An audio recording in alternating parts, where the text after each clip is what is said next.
តំណាងឲ្យក្រុមគម្រោងប្រមូលសម្រាប់ម៉ាស៊ីនប្រមូលសម្រាប់លើទឹកស្វ័យប្រវត្តិពួកយើងមកពីវិទ្យាល័យចំណេះដឹងទូទៅនិងចែកទេអគ្គស្នាដៃនៃជួរហ៊ុនសែនរដ្ឋសក្តាគម្រោងខ្ញុំមានចំនួនសមាជិក5នាក់1ខេកដាជាធានក្រុម2ខ្ញុំបាត់ឈ្មោះធានមិនលឹងជាអនុធាន3បដឧស្សាហ៍ជាសមាជិក4កយជាងជាសមាជិក5ប្រសពចត្រាជាសមាជិកធានបទគម្រោងខ្ញុំមានឈ្មោះម៉ាស៊ីនប្រមូលសម្រាប់លើទឹកឲ្យស្វ័យប្រវត្តិតទៅនេះយើងមកមើលឧបករណ៍ដែលប្រើក្នុងគម្រោងនេះទាំងអស់គ្នា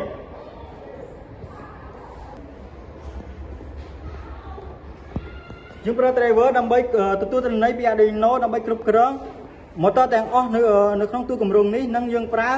Bluetooth ដើម្បីទទួលរលកសញ្ញាពីទូរស័ព្ទតាម app ដើម្បីបញ្ជាឲ្យកង់គម្រោងខ្ញុំដំណើរការនិងយើងប្រើ Haskyland AI camera ដើម្បី scan សម្រាមដែលយើងបានកំណត់ឲ្យវាទាញឡើងគម្រោងនេះឡើងព្រោះយើងមានគោលបំណងចង់សម្អាតបរិស្ថានតាមដីទឹកទន្លេបឹងបួននានាដើម្បីសម្រួលដល់ការប្រើប្រាស់ទឹកនិងជីវៈចម្រុះរស់នៅឲ្យមានភាពងាយស្រួលបាទសូមគោរពទៅដល់លោកគ្រូអ្នកគ្រូនិងនាយកសាលាជាទីគោរពខ្ញុំបាទតំណាងឲ្យក្រុមទី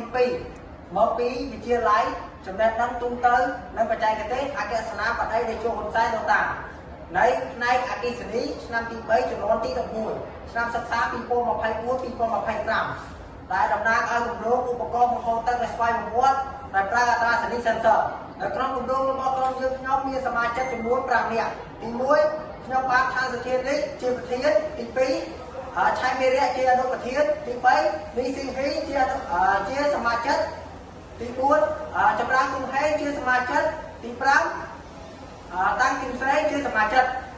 បន្ទាប់ពីធ្វើការបកស្រាយសមាជិកក្រុមយើងខ្ញុំឥឡូវនេះក្រុមយើងខ្ញុំបកបង្ហាញពីឧបករណ៍ពាក់ព័ន្ធនៅក្នុងគម្រោងរបស់ក្រុមយើងខ្ញុំមាន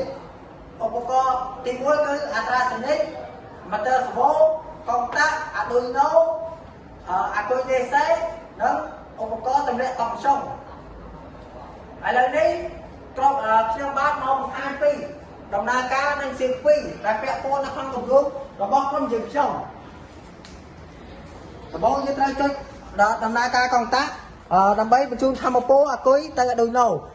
មុន Arduino ដំណើរការយើងត្រូវសរសេរកូដទៅក្នុង Arduino ទៅដំណើរការហើយបន្ទាប់មកយើងចូលជាមួយ Vortex សម្រាប់ទម្លាក់តង់សុងព្រោះយើងប្រើសម្រាប់ទម្លាក់